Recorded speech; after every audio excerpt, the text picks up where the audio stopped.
halos usa ka tuig nga pagpanghatag og hinabang sa GMA Regional TV, kapin 11,000 na ka mga banay ang natabangan pinaagi sa Kapuso Barangayan on Wheels. Ani ang report.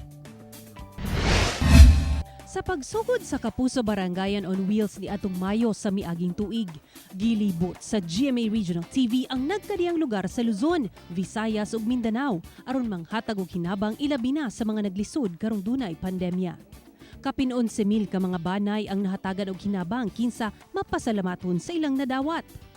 Sa Northern Mindanao, usa ang 49 anyos nga person with disability nga si Castor Aranjuez nga taga-barangay Kanituan sa Cagayan de Oro City sa kapin 1,600 ka mga banay nga nakadawat og hinabang. Daghang salamat din sa GMA Mindanao Kapuso sa ilang gitabang karon.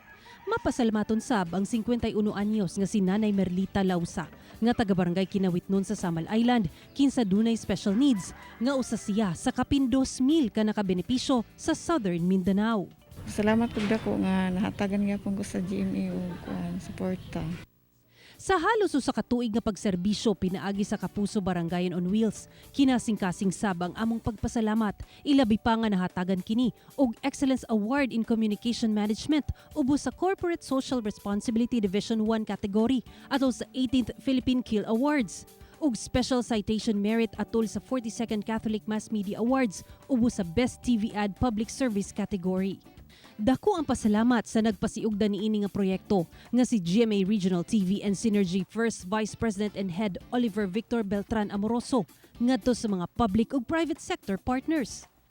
Panaad niya ug sa GMA Regional TV nga magpadayon sa paghatod og serbisyong tinuod ngadto sa katawhan nga buong puso para sa Pilipino.